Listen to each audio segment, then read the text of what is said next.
The man who commanded millions died alone in a bunker. But the most shocking part wasn't his death, it was his bizarre final act. To witness the true story of his last 24 hours and improve your English with more powerful histories, subscribe and turn on all notifications so you don't miss what's next. Before we begin our story today, I want to give a quick explanation. Adolf Hitler was the dictator of Nazi Germany from 1933 to 1945. He was the man who started World War II, a war that caused the deaths of millions of people. He led one of the darkest and most painful times in human history. We are not telling this story to support him. We are not telling it to criticize him either. This video is made only for educational purposes. It is here to help you learn from history, to help you practice your English, and to help you understand what really happened in his final 24 hours. If you would like to know the story of his entire life, you can watch his complete biography on our channel. But today, we are going to focus on the last day, the end of everything. This story will be told like a movie, but it is based on real historical events. Welcome to the final day of a man that the world will never ever forget. This is not a political video. It is not about supporting or attacking anyone. It is about a moment in time, the last 24 hours of Adolf Hitler. A man who once stood in front of millions of cheering people now stood completely alone in silence. A man who once commanded huge armies now sat deep underground, simply waiting to die. And today, we will walk through those final hours with you. We will enter the bunker. We will feel the concrete walls shake from the bombs falling above. We will see the fear on the faces of the people who followed him to the very end. And yes, this video is also a perfect way for you to practice your English listening. We use real-life events, clear storytelling, and powerful vocabulary so you can improve your English while you witness one of the most intense days in history. Let's begin. Part 1. April 29th, 1945. The bunker, the bride, and the breaking point. It is deep into the night. The world above is on fire, but down here below the ground, inside the cold concrete bunker beneath Berlin, time feels like it is slowing down. Adolf Hitler, now 56 years old, is sitting alone. He knows the war is over. He knows the city above him is being taken street by the Soviet army. He knows that death is only hours away. And yet, at this moment, he makes a very strange decision. He tells his assistant, "Prepare for a wedding. Tonight, I will marry Eva." Why now? Why, after 14 years of keeping their relationship a secret, did he choose this moment at the very end of the world to finally marry her? Eva Braun had been with Hitler since she was just 17 years old. She had always waited in the shadows, far away from the public eye. She was never shown beside him in photographs. She was never acknowledged as his partner in his speeches. For 14 years, she waited quietly, faithfully, away from the spotlight. She had even tried to take her own life twice, not because he hurt her, but because she felt so invisible, so unseen. But she always stayed. She believed in him. And in his final days, she refused to leave the bunker, even when everyone else begged her to escape to safety. And that is when he seemed to understand. This woman had followed him not for power, not for money, but out of a kind of blind private loyalty. And now, with the city falling and the walls trembling around them, he said, "She deserves my name even if it is only for a few more hours." This was not a romantic decision. It was not about love in the way we usually understand it. It was about control ritual and a sense of finality. He wanted to end his life with everything arranged perfectly: a marriage, a will, a last speech, and a planned death. It was the beginning of his final goodbye. In a small, dimly lit room, silent and still, the wedding began. There were no flowers. There was no music. There was only the sound of pens scratching on paper and the distant explosions from the world above. Eva Braun wore a pale blue silk dress. Her face was calm, maybe too calm. Everyone who was there said the same thing. She smiled as if she had already accepted everything that was about to happen. Hitler wore a simple black suit with no medals and no military uniform. A civil officer stood before them and asked the traditional questions. "Do you take this woman?" he asked Hitler. He answered simply, "Yes." And just like that, after 14 long years, they were married. The staff tried to have a small celebration. A little table was set up. A bottle of champagne was opened. But no one drank. No one laughed. The air in the room was just too heavy. One officer later said, "It felt like a funeral, not a wedding." After the wedding, Hitler walked to a nearby room and sat down at his desk. With a hand that was shaking, and with eyes that looked empty and dead, he began to dictate his final words. His political testament. His secretary Traudl Junge sat across from him and typed every single sentence. He didn't say he was sorry. He didn't cry. He didn't admit that he had failed. Instead, he blamed the Jewish people for the war. He blamed his own generals for betraying him. He claimed that one day history would understand him, even though he would not be alive to see it. And then, he said something very clear. "I do not want my body to be captured. I want it to be burned." He remembered what had happened to the Italian dictator, Mussolini, whose body was hung in public for people to spit on. He would not allow the same thing to happen to him. He signed the document slowly, carefully. It was his last command. It was now close to 5 hours in the morning. After finishing the document, Hitler went to rest. He didn't go to sleep because no one could truly sleep that night. He went to lie down and wait. Outside, Berlin was breaking. Soviet tanks were smashing through the last Nazi defenses. Buildings were turning into ash. And above the ground, German citizens were running, crying and dying. But inside the bunker, it was like time had stopped. The walls were thick, and the air was still. It felt like a world trapped inside glass, frozen, but shaking with every bomb that fell outside. Eva sat beside him. She held his hand. They didn't speak much. They didn't need to. They both knew this was their honeymoon, and it was also their funeral. Hitler's valet brought him a small breakfast, a piece of dry bread, a little bit of honey, and a cup of tea. He didn't eat much. He looked thinner than he ever had before. His face looked like it had aged 20 years in just 1 month. His right hand trembled constantly. His eyes were dull. His voice when he spoke was soft, almost a whisper. He didn't talk about the war, or about escaping, or about hope. He just sat there in silence with Eva next to him sipping his tea, while the bombs shook the earth all around them. Then a message came. Heinrich Himmler. The man who had stood beside Hitler for years, the head of the SS. Some had secretly tried to negotiate peace with the Allies without Hitler's permission. Hitler stared at the report for a long, long time. Then he exploded with anger. He shouted. He screamed. He hit the table with his fist.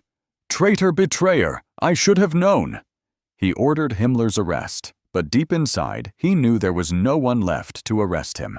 The entire system he had built was falling apart. And for the first time, even Hitler looked truly defeated. His eyes went quiet. He leaned back in his chair. He knew the end had truly begun. Part 2. April 29th, 1945. Afternoon to late evening. It is now noon. The air in the bunker is getting heavier. There is no fresh oxygen, no sunlight. There is only stale air and a growing sense of fear. Adolf Hitler walked slowly into the map room, the room where the plans for the war once lived. He used to stand there with his generals pointing at countries on the map commanding his troops. But now the maps are useless. The lines drawn on them mean nothing anymore. The war is lost. His empire is broken. He looks down at the maps, not to plan anything, but just to remember. These were once the maps of his greatest victories. Now they were just a graveyard of his dreams. He doesn't speak much. His body is shaking, and his legs feel weak. His personal doctor offers him some medicine, but he refuses it. Deep down, he knows this isn't a war room anymore. It is a museum of his failure. Hitler had one companion that he seemed to trust more than anyone, Blondi, his German shepherd. She had been with him for years, always sleeping beside him, always walking by his side. She was loyal, quiet, and always calm.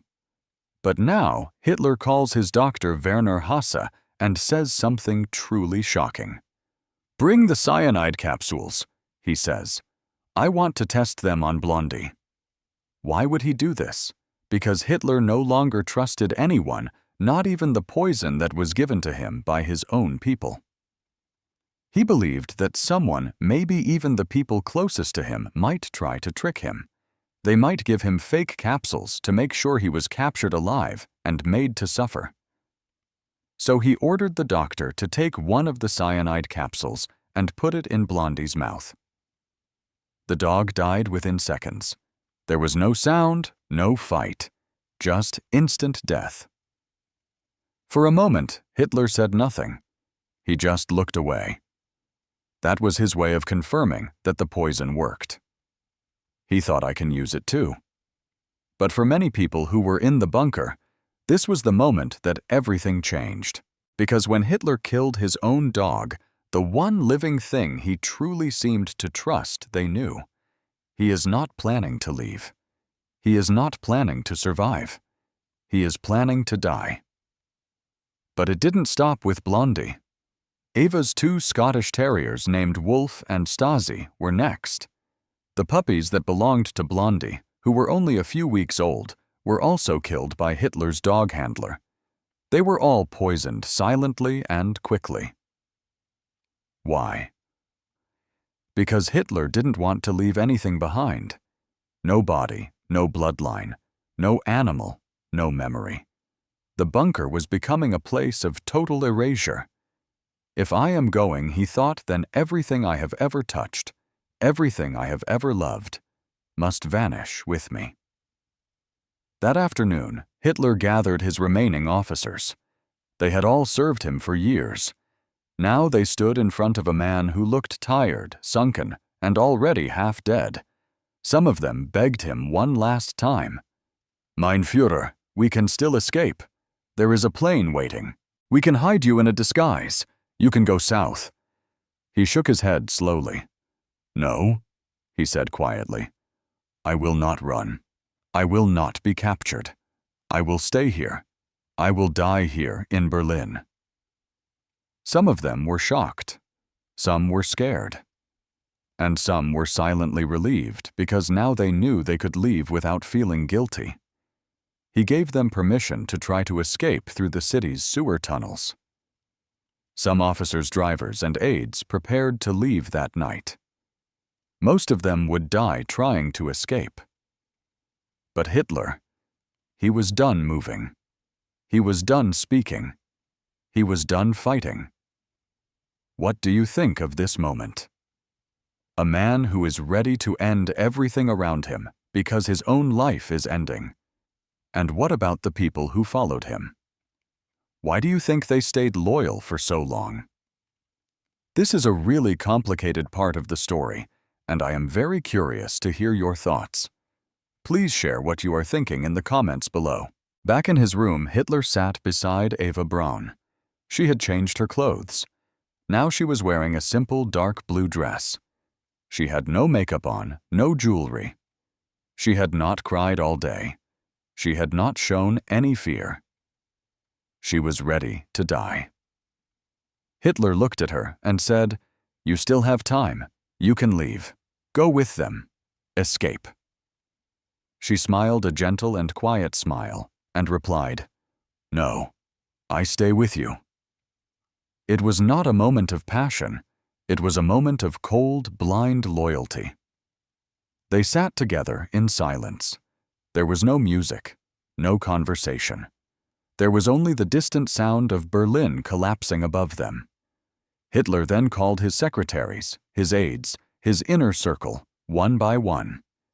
He shook each of their hands. He didn't give any speeches. He didn't say any long goodbyes. He simply said, "Thank you. You may go now." One of his secretaries, Gerda Christian, later said that he looked like a ghost, but he was still somehow polite. Some of them wept. Some of them held his hand a little longer than they should have. But Hitler kept his face blank, emotionless, and calm, as if he were already gone. That moment was the end of a chapter. The people who once surrounded him like he was a king were now walking away, leaving him alone with his new wife and with his death. As strange as it sounds, the night became quiet. Hitler ate a small meal the same as before bread and tea. He sat with Eva, and they talked very little. Outside, the bombs were getting louder. The Soviet army was now just a few blocks away. Gunfire could be heard just above them in the garden. But inside the bunker, Hitler wasn't moving. He was writing something in his notebook. He wasn't giving orders. He wasn't reading the news. Because his war was already over. Hitler stood up slowly. His legs were weak, and his walk was slow. He went to his private bedroom, and Eva followed him. The door closed behind them. There were guards posted outside, but no one was allowed to go in. It was not a night for sleeping. It was a night to prepare. Because by the time the sun would rise, everything would end. The final hours are now approaching, and the fate of everyone in that bunker is sealed. The story of what happens next and how the world discovered the truth is something we will explore in the final part. To make sure you don't miss the conclusion of this powerful story, and to continue learning English with us, please take a moment to subscribe to our channel. It helps us continue to bring these important histories to you. Part 3. April 30th, 1945. 4:00 p.m. onward. As April 30th begins time no longer feels real inside the Führer bunker. Above the ground, Berlin is collapsing street by street. The sounds of explosions are now constant. There is gunfire, the sound of shells, and even the sound of human screams. The Soviets are almost at the gates. But inside it is quiet. Hitler lies in bed with his eyes open, staring at the ceiling. He is not sleeping. Eva Braun is next to him, quiet and peaceful. She seems to have already emotionally gone. She knows this is her final night. Down the hallway, the remaining staff members whisper softly to each other.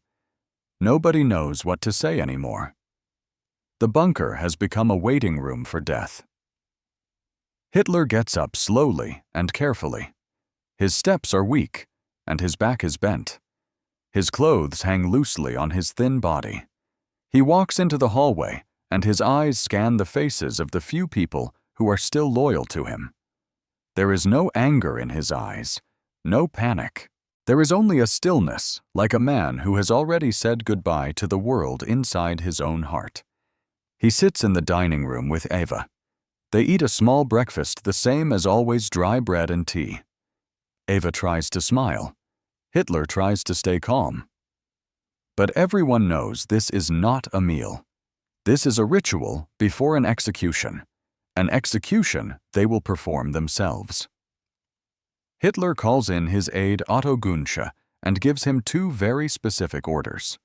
First, after he and Eva are dead, their bodies must be immediately carried outside and burned. Second, the burning must be done completely. No trace should be left behind. He reminds Otto of what happened to Mussolini, who was hung upside down, spit on, and mocked by the public. "That will not happen to me," Hitler says. "You must burn us no matter what it takes." Otto nods.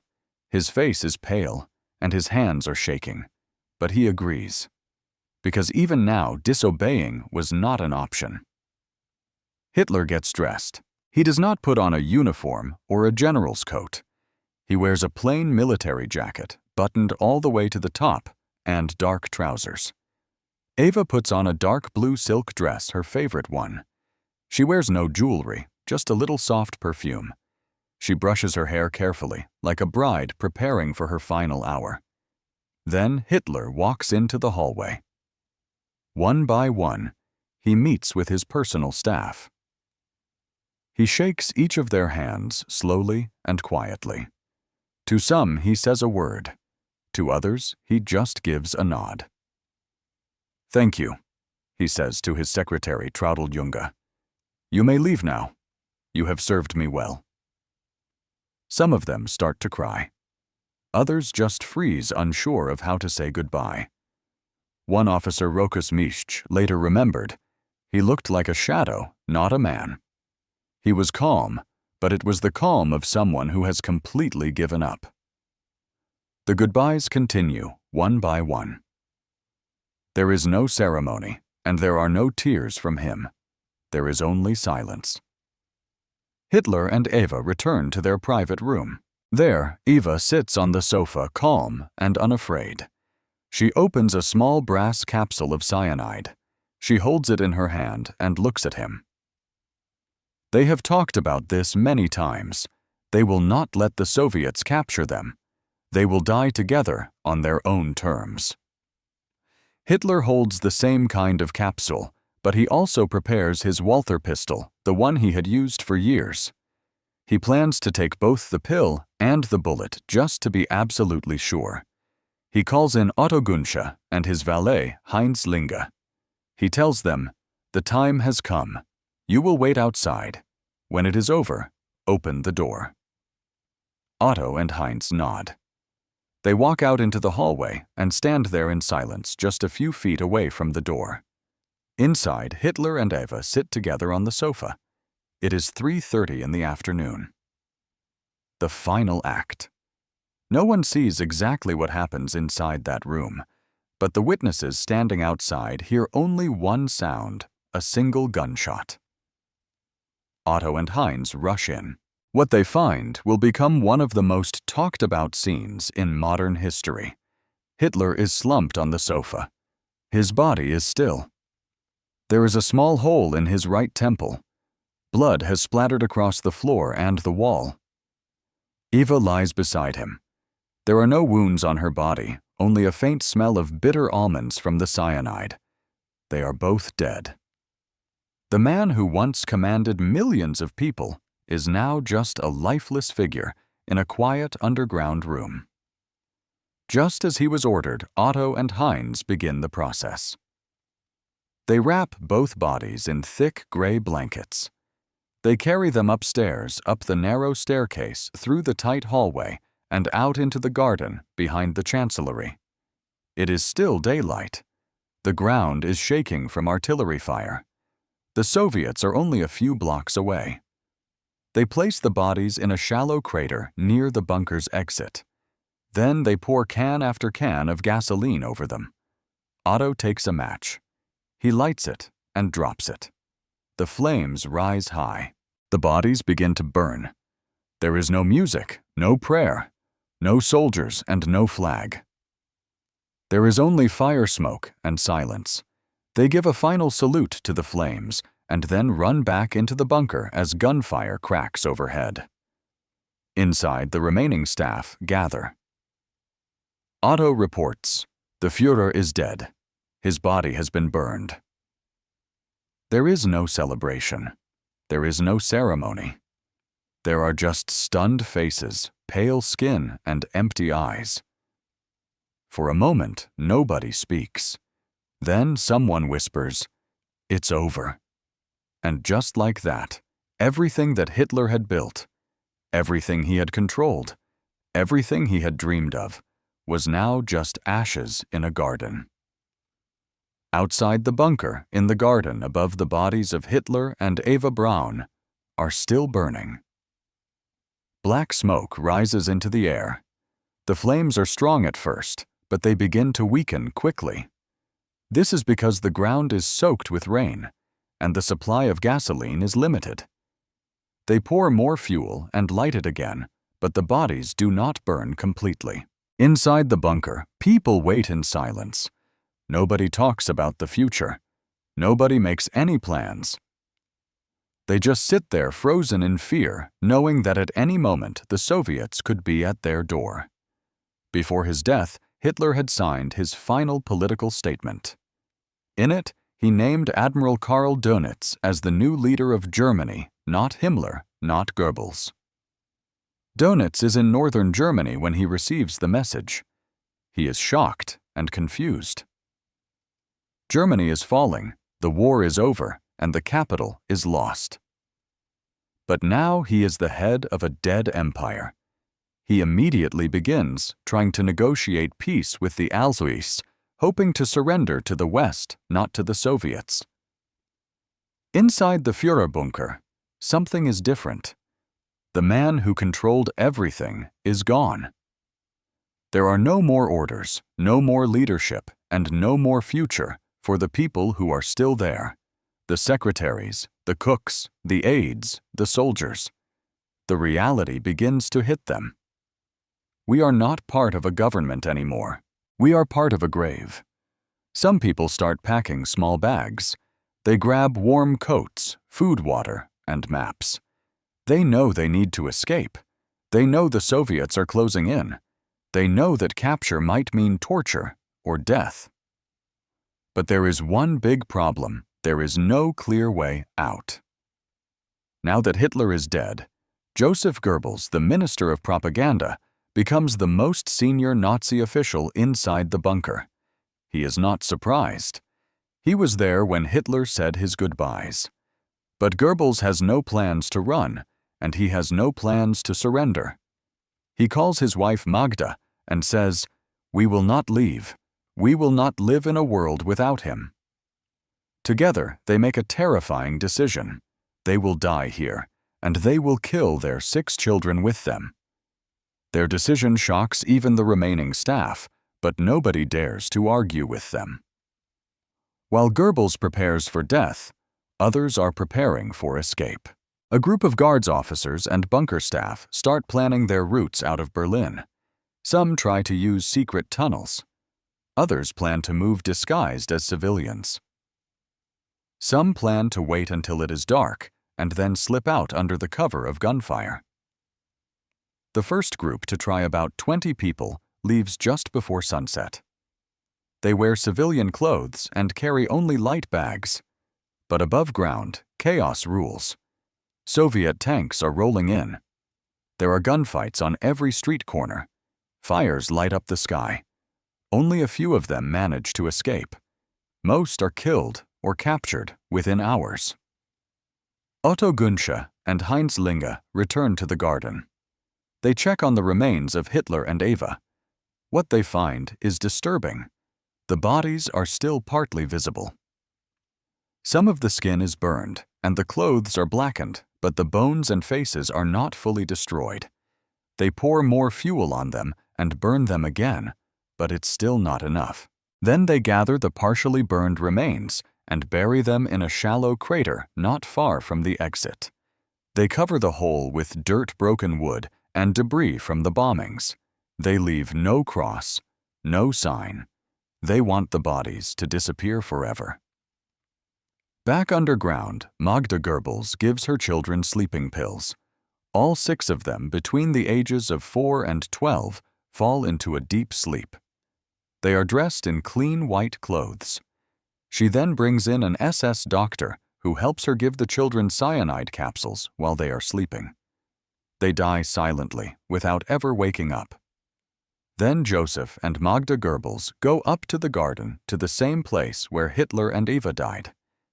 They sit together. Joseph shoots himself in the head. Magda takes poison.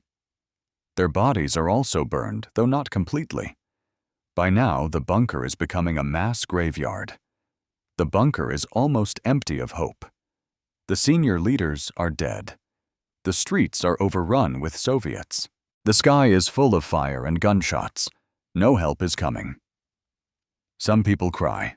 Some drink. Some pray. Others just sit quietly in their rooms staring at the walls. No one knows what will happen next. But one thing is very clear, this is no longer a war. It's just the end of everything. Part 4. May 1st to May 9th, 1945. The bunker is now darker than ever. The man it was built to protect is gone. His wife is gone. His dogs, his generals, his closest circle, all of them are either dead or planning their escape. But the war above them continues. Soviet soldiers are inside Berlin, now fighting from street to street. Bullets fly, grenades explode, and bodies fall. Inside the bunker, only a few people remain. They are afraid, hungry, and trapped. They don't know if they will be killed or captured. That night, a voice is heard on German radio. It is Admiral Karl Dönitz speaking from northern Germany. He announces that Adolf Hitler has died, but he does not say how. The Führer has fallen in battle fighting for Germany, is what he says. But it's not true, and the world knows it. The real cause of death-suicide is hidden from the public. The Nazi regime wants to protect Hitler's image even after his death. But the truth will soon come out. At last, Soviet troops reach the Reich Chancellery, the building that stands above the Führerbunker.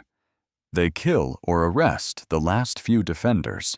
Then they storm the remains of the building. They go downstairs, and there it is, the bunker. It is cold, dark, half-flooded, and filled with smoke. There is broken furniture maps on the walls and blood on the floor. They find papers that have been burned in piles, food supplies scattered everywhere, beds unmade, and poison capsules left behind. And a strange, heavy silence. But one thing is missing Hitler's body. The Soviets search every single room. They question the survivors. They look in the tunnels. They search the garden. And then, they find something. In a shallow crater near the bunker's entrance, they discover a burned male body with a bullet hole in the skull. They also find a female body half-burned with no visible wounds. They find remnants of clothing boots, buttons, and a dental bridge. The Soviets believe this might be Hitler and Eva Braun, but the bodies are so badly burned that they cannot be confirmed immediately. They collect the remains. They hide them. They take photographs. They begin secret autopsies.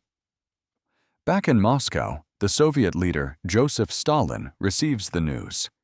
He sees the photographs of the bodies. He hears the reports. But instead of telling the world the truth, he orders complete silence. Why? Because Stalin wanted to have power over the truth. He thought that if the Soviets didn't confirm Hitler's death, the world would remain uncertain and confused. So he said nothing. And by doing that, Stalin started one of the biggest historical mysteries of all time. With no official confirmation from the Soviets, the rumors began to spread. Maybe Hitler didn't die. Maybe he escaped to Argentina. Maybe it was a body double. Maybe the body they found was fake. Maybe he was hiding somewhere waiting to return. These theories grew into legends, and even though his staff had seen him dead, even though his body was found, people started to believe the lie. Because when the truth is hidden, fiction grows. It took decades to confirm everything, but here is what actually happened.